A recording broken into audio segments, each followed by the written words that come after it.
What up, all?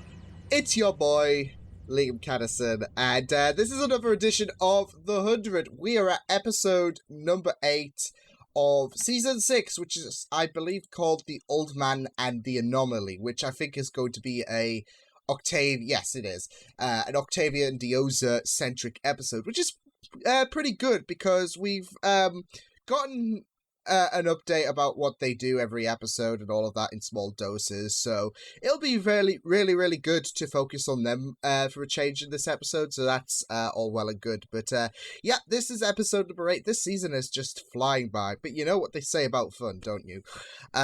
Especially last week's episode, which was a whole pile of just steaming hot quality. It was just really amazing. I just absolutely loved every second of it, and yeah, it was a good week to be a fan for me, because Agents of S.H.I.E.L.D. had one of its best episodes. The 100 had this amazing episode this season, which I think is probably the best one. So yeah, I mean, despite me feeling poopy last week emotionally, it was a good week for TV wise. So yeah, but I'm talking about Agents of S.H.I.E.L.D. episode 6, Inescapable, by the way, so yeah, because I know this won't exactly be in sync when it comes out on YouTube. I think Agents will be finished by then, but I digress.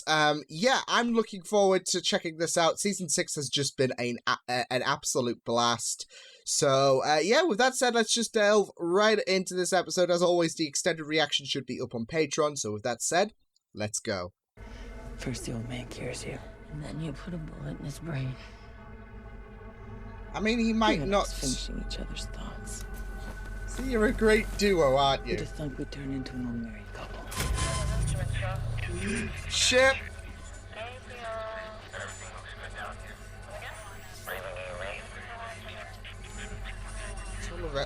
Messages back at Sanctum. Tree toxins, mass hysteria. Sounds like a party. It's not. The anomaly has a similar effect on the plants here. Only it's constant and weirder. Trust me. Ooh, constant and weirder. I won't take you if you are. I'm intrigued. Define weird. Because weird's normal for me. That's what she was saying. Who are you? Uh-oh. You look pretty good for an old man. This is him, isn't it? Say hi to Gabriel. Oh, no. Oh, yeah, it is. I was saw the gonna say, yeah, that's Gabriel. Okay. I would ask about... It's not murder, Raven. It's sacrifice. Gavin wants this. Don't you, Gavin? Sometimes... More than anything in the world. Kind of looks like a young Kane, to be fair. You can't even look at him. Do you mind? Abby, look at him. You don't want to do It's this. okay. You're giving me a gift. To give Clark her body back, to put you in a willing host. Are you out of your mind? That is so ironic speaking, isn't it? Out of my... Look, yeah. Dad, I've seen inside this girl's head. I know what she's done to arrest me. If we bring her back, she'll kill us all. She'll kill I you. don't think she will. Because you cray-cray. Locking themselves inside the palace, probably the Great Hall. And that's where we'll be waiting to take out the rest. We're not killing Delilah. Delilah's already dead. We don't know that for sure. You're right. But what we do know is I'm the commander. Ooh. Oh, dearie me. I don't like Echo thinks this. it's a good plan. I'm so Don't you, worried. spy? A little aggressive for the situation, Damn. but it could work. Guess if it has to be here, it has to be here. Ooh! What is this? Oh! Don't worry, I love you.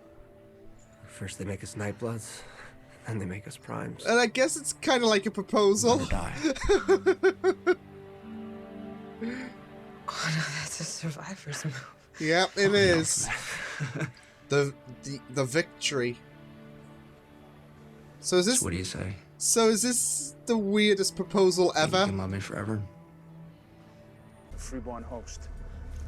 Thought I convinced him otherwise, but when my last buddy died, he finally wiped Xavier and brought me back. Ah, okay. Too much to lose you.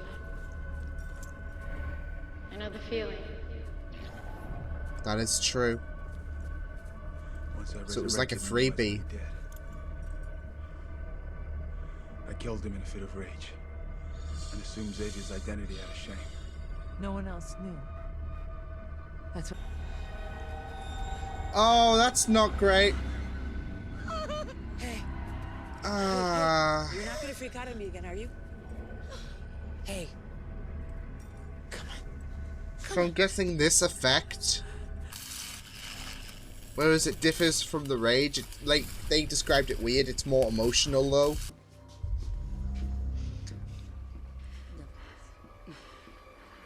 Do the right thing. Do the right thing. Do the right thing. Yes!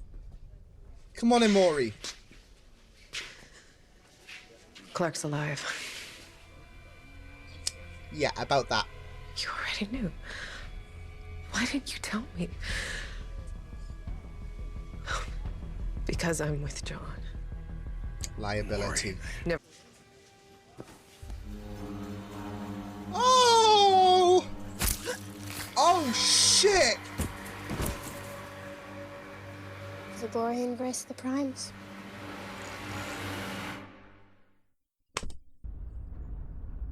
I shouldn't be rooting for this. I shouldn't. I shouldn't. I'll take the spacewalk myself. Go for it! My suit's in the cargo bay. At least you'll have a nice view when you die. Oh.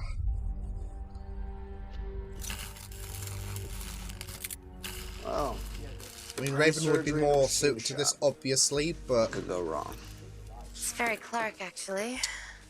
Surely she's got to be convinced in some capacity. Using one of the 14 research outposts marked on the map your father gave us.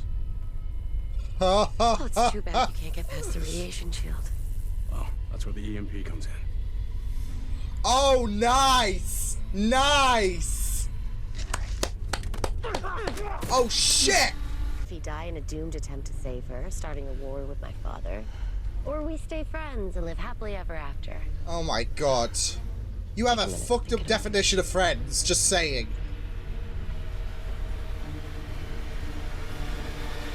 Like, I would rather lock myself in the wardrobe and just talk to myself than be friends with your psychotic ass. The children of Gabriel. Bring me the people from Earth. Get Bree and Reich into the Great Hall and sound the alarm. It was, I guess you could say, the children of Becca Primeda. Where the hell is Josephine? The EMP. So much for forever.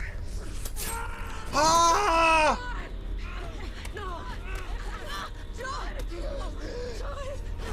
Shit, shit, shit, shit! We got this. You so don't. Here we go. Here we go. Ah, shoot! She's not gonna give up without a fight. That is why you have to knock her out, if anything. Whew! My answer is yes. I will love you forever. She's accepted the proposal. Stay with me, John. Oh. John's not dying. He's a cockroach. Oh shit! Oh shit! No, Maddie! No, you can't be. No, George, no. Sometimes your deepest desire. Sometimes it's both at once. Desires can be your fears. Just ask Gabriel. Look how Josie turned out. I knew it. I knew it. Whatever you say, it isn't real. Yosa, don't step into the big swirly green thing. I don't know what it means, or if it's real. I just know I have to go. Ah! Don't, Yosa. I think it's best if we just leave it alone.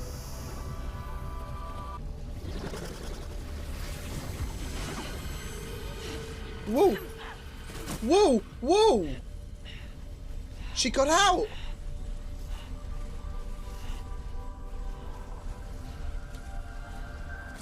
And she's cured. Where's the Oza? The others will stand trial for what they've done. Trial. Good. We should talk about their motive. Mother, please. Rika, I love you. Zeus looks like he has something to say. It wasn't your turn. You got desperate, you got You hungry. jumped the line. See, you can bitch about the crimes, but you're no fucking better, are you? Moving.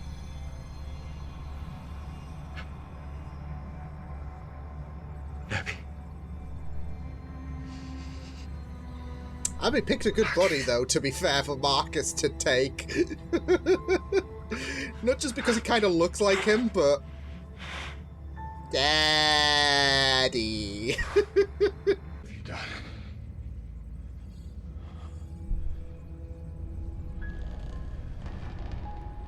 This is not what he wanted. I saved you.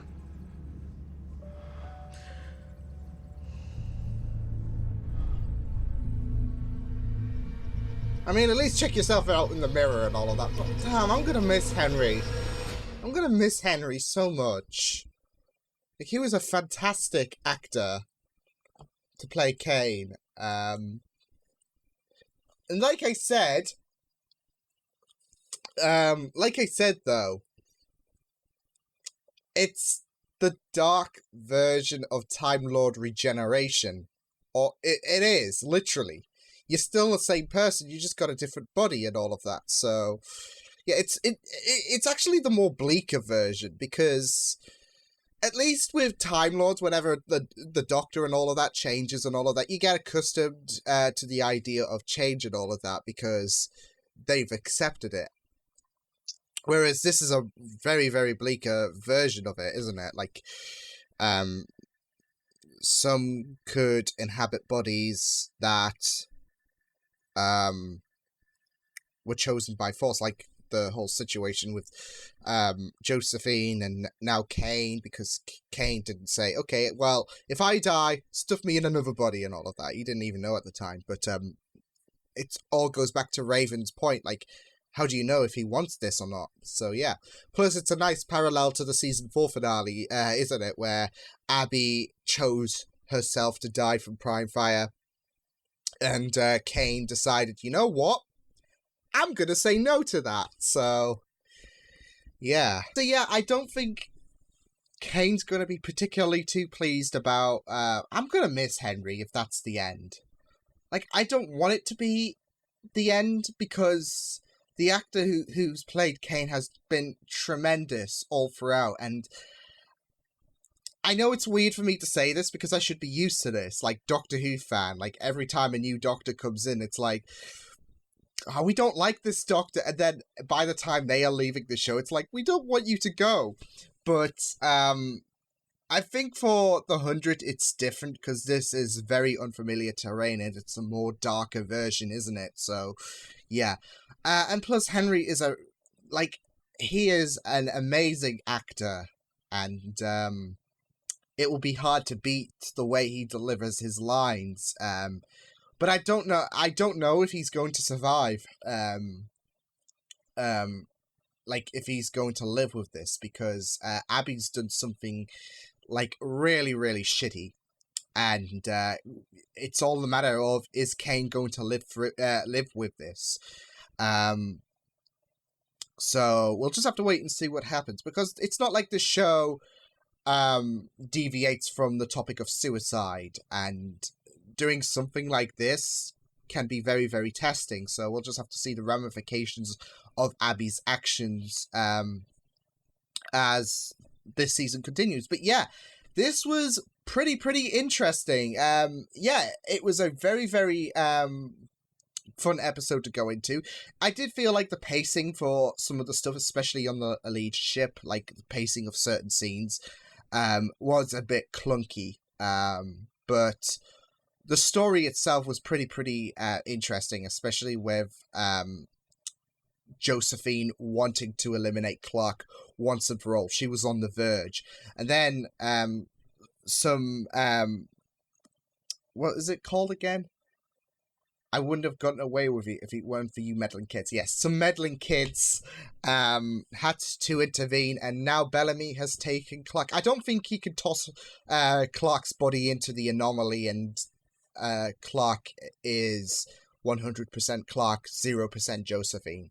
I think that's way too easy of an ending to the whole Clark situation with Josephine's head. But I do think, I have a feeling, I might be stretching it because I'm very optimistic with Bellark, but considering Bellamy is the only person to have gone with Clark's body, I know he's still with Echo and all of that, but I see that ending pretty soon, especially with the lack of development with Becca, which is a bit of a bummer, but yeah, I do see Bellark happening very, very soon, and it could happen with the return of Clark and the total death of Josephine, but we shall have to wait and see.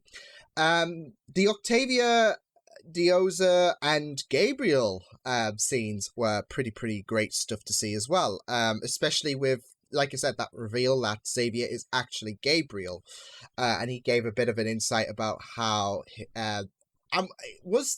it might be a bit of a stretch because numerous babies are left in the forest anyways, but I had a half thought that when he mentioned about the baby being Nightblood and that being a sign and all of that, no, I don't think it was, because I think I think the baby was left in the forest so nature can reclaim him on all of that because he was incompatible.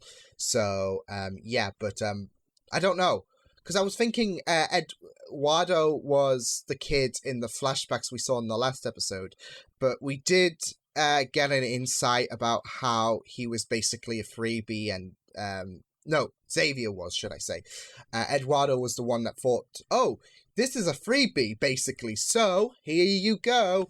And Eduardo was taught how to remove, there's a bit of, I think I need to trim the beard.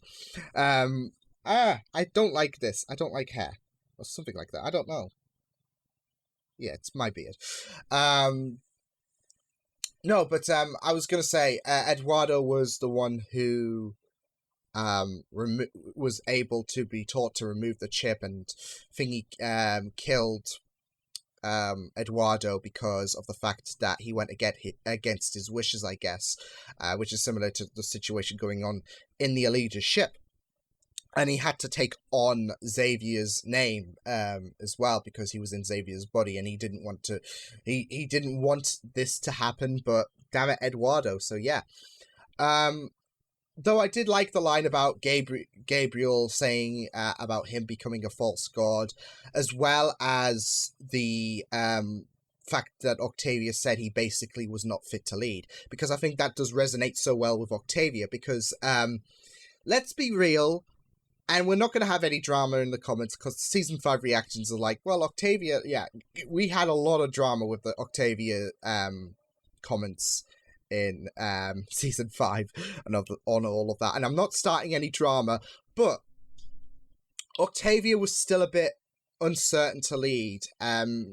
She did what was best for her people and all of that, don't get me wrong, but there was a lot of pressure with her leading and all of that, and she was so unsure, and then Jaha gave some advice, and then it all stemmed from there. So you could argue that Octavia was still unfit to lead, but she did what she thought was the best in the current circumstances. So that's all I wanted to. That's what I wanted to get off. I think Octavia was still not leader material, but she had to be. So yeah, during season 5, she had to be that leader. But I think the false god comment also applies well to Octavia, maybe Dioza as well. So you can all have something in common, but yeah. Speaking of the anomaly earlier on, we saw Octavia now healed up, yay. And maybe we will see it in the next episode, and we are left on a bit of suspense on, is Dioza going to come out or is she not? But I do expect Dioza to walk out with her child, so she would no longer be in that pregnancy state. Because we know the anomaly is like time related, so it can dial back the clock for Octavia's arm, and it can fast forward time with, I'm not so sure Dioza's body, like give her a few more years and all of that. But I think more to do with the thing inside of her, the baby inside of her, that can basically have Dioza not go through the whole pregnancy situation and have her daughter a few years older, like the incarnation she saw in the Anomaly visions that she got, which I'll go to in a minute. But I really loved the concept of the how we got to see the Anomaly act on Octavia at least, and how we can theorize, okay, well, Dioza can walk out with her child. So yeah, but also the the effects the Anomaly gave off as well, because they said, well, it can play on your emotional feelings, I guess. Because I did feel that with Octavia seeing Bellamy, with Dioza hearing children, I had a feeling, okay, that's Dioza's kid and all of that, because we know how attached she is with her child. And Gabriel's always going to have that voice with Josephine and all of that. He even said, sometimes you can have your greatest desires and fears merge into one. And with Josephine, it's applicable because of how, she is. So, yeah, but I really loved that concept. And I loved that Octavia still has Bellamy in mind, like how she still loves him. But as we said, it's going to take some time for Bellamy to forgive Octavia, isn't it? So, yeah. But, like I said, the concept, I wonder what it can cure, the anomaly. Because I think it's time related, so maybe it can die. I'm not so sure if it can do something like get rid of tumors or the cold or scarring, etc. So I think it's something to do with the passage of time. Like for pregnancy, that's easy because you're basically speeding up the life of an entity.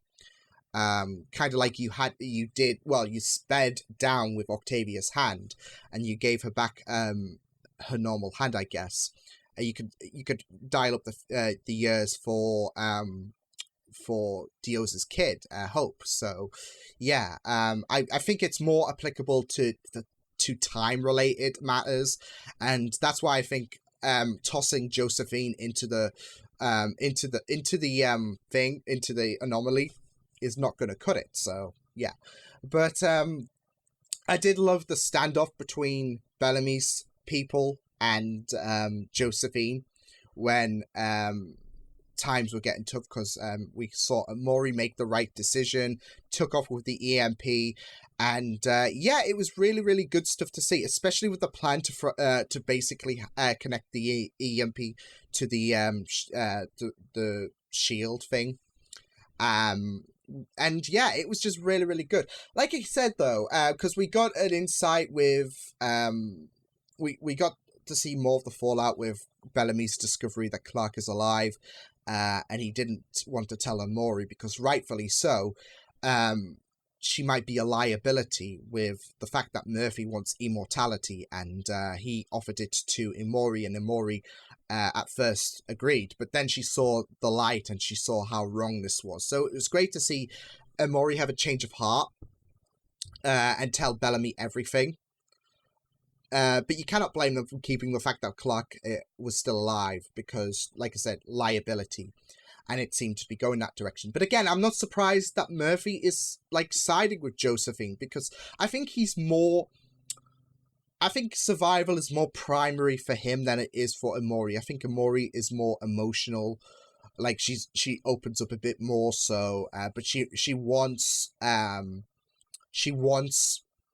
survivability, but she has that emotion, I guess, whereas Murphy is less emotional. He can still carry emotion, of course, like we've seen throughout the season, but Emory is more open, I guess, if you get what I mean.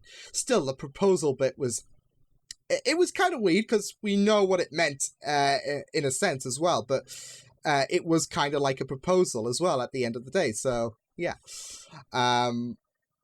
but still, like, it was great for Amori to stand out in this episode. So yeah, we didn't see him die, but I thought Jordan would die when Maddie stabbed him. That's why I was like, oh no, you can't do this. Like, we've just gotten introduced to Jordan and all of that. But I think with the fact that we didn't see him die and all of that, and he was just left shocked with the whole stabbing incident, I think he's been given that, like, I wouldn't say plot armor, but I think he's been given that reason to survive, so Maddie can realize that I'm going too far with her current storyline. Like, she's adopted the darkness, wasn't born in it, but yeah. But I can't really see. This is the thing, though. When Maddie, like, went on her spree, I couldn't help but root for her, because the Primes could have made this whole situation easier, but their own egos got in the way, and I feel like rooting for Maddie. So I feel like I'm a bad person, but fuck it, Maddie. Yeah, but that's caused a whole kerfuffle at Sanctum as well, now that Russell is basically going into lockdown. It's also a nice touch that Russell wants to undo what he did and all of that. He has that guilt. And I did make comparisons earlier this season that this whole situation was like, I think I said that the children of Gabriel are like the Grounders, and what's happening at Sanctum is basically Mount Weather, and that continues to show. Like, Russell can be sympathetic, like Dante. He has that, but he can still do frustrating things. And he's got a batshit crazy child. Like Dante did with Cage, someone who we just absolutely do not give a toss about in terms of survivability.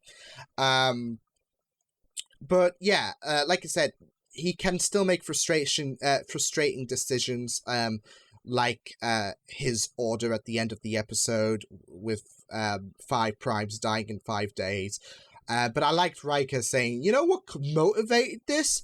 You bringing Josie back. So yeah, can you really blame them? So, because they got a bit desperate, and I applauded Riker there so much, because he does have a good point. So yeah, but yeah, I really enjoyed this episode. For Amori, especially with her moral decision, unlike Abby. Like, I do feel like this incarnation of Kane is not going to stay around, and if they can't bring the old Kane back, then I think Kane's going to kill himself. Because, see, this is the thing. Abby, what she did was very messed up. Like, I know why she wanted to do it, don't get me wrong, and it's a nice comparison to when Kane went against Abby's wishes in season 4, and we saw the fallout of that, where Abby wasn't particularly too pleased with Kane saving her life.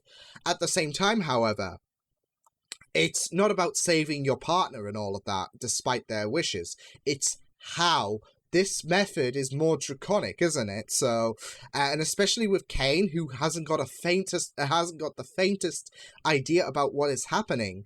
To wake up to this discovery is just like, what the shit? Not only that, but consent as well at the end of the day. I mean, that kind of does apply to Kane saving Abby against her own wishes as well. But I think switching bodies is a bigger deal, isn't it? Like, you are changing the physical, like, you are changing into another physical body. And even if you haven't got the faintest idea about what the hell is going on, it would still feel not right. Like, some people would be, like, for Kane especially, you might get, like, so attached to this body, you like, yes, you might, it represents you in a degree. It's not just on the inside, it's the outside as well. and you feel like a part of yourself has been lost forever because someone did something against your wishes and all of that. So I do have a feeling that Kane might kill himself, because Abby's lost her moral compass, yeah, I have a feeling that's going to happen because some people, like, especially with what Abby did in this episode, some people might not, like, be able to handle that well, and judging by Kane's reaction, yeah, he's not taking that well, but still, if there's a plus side to Abby's actions, it's like, I can't really blame Abby for wanting an upgrade because... no, but in all seriousness, what Abby did was very wrong. You know, I feel like, oh, what you did was terrible. Terrible. Good job. I feel like that in some capacity because, like, honestly, can you honestly say no to that? No, but in all seriousness, yeah, Raven being so pissed with her and all of that. I'm glad that she was also, because I was wondering, like, when Abby said, I want you to do this, like we were supposed to with the whole Becca's lab situation, Raven said no, and I knew she was reluctantly going to agree, so, and I was just wanting to know the reasoning, and then Raven said her reasoning. Basically, she is not being a piece of shit by seeing Abby just die and all of that, despite Raven not once but twice this season telling Abby, the sooner you died, basically the better. But I think it's that heat of the moment situation with Raven, where Raven has a better heart than that. She's better than that. So yeah, but I feel like with Kane's resurrection, see, he's literally Jesus now. He's been on the cross, and he's been resurrected and all of that. Just Jesus didn't have another body, did he? So yeah, but I wonder how many days this has been as well in total. 5 days. So it's close to 3, but you get the idea. No, I feel like with what Abby has done, Raven won't take that well. We know there's a bit of friction between the pair anyways, and she reluctantly agreed, but what Abby has done is not going to be right. So, yeah. But this was a interesting episode. Like I said, the pacing could have been better for Abby's scenes as well, but it does bring up some interesting, like what she did in the end does bring up some interesting possibilities for the future. Will this new version of Kane stick around, or is he going to kill himself because this is not the way to go? Will Belloc be a thing? Because you know me, I'm so desperate for this to happen, but with Bellamy taking Clark's body, Clark will be the first Bellamy will be the first person she sees when she is brought back. So, something can happen. And like I said, Becco is basically thrown in the bin anyways. Like, I don't have, like, you know me, I don't have anything against Becco, but the development is just been next to nothing in my opinion, and I think that is a bit crushing. So, I think they are just closing the chapter on Becco. And, because I don't see, like, they had that bit of development back in episode 4, I think it was, but I think that was the, only bit of development we've gotten, basically, throughout the 2 seasons and all of that. We've had small bits with Becco and all of that, but, they're just not going anywhere. So, and it is kind of heartbreaking, because I would want to see Becco develop, but it seems like they're like, okay, well, here's Becco. So, yeah. Whereas I've seen lesser, I've seen ships with less reputable I say less reputable, less, prominent characters have more screen time. Because Bellamy, like, especially for Bellamy, he's the main character. You want to focus a bit of time to his life, to his love life and all of that. And I just feel like we've got next to nothing. So, yeah, because I had this discussion on Twitter about Becco, and I do agree, like, about the fact that they've just got a lack of development, and I think it is going to be, I think we're coming to that point where it's going to pull the plug on this relationship, but who knows. But yeah, this was the 100, very awesome stuff, interesting possibilities for the future, exciting times ahead of us. So yeah, I will see you guys next time. Hope you guys enjoyed this reaction. You can check my videos on the right if you want to check out more of my content. You can also subscribe to my media feeds and channel if you want to. Hope you guys enjoyed this reaction. Hope you guys take care, and I will see you guys next time. Toodles!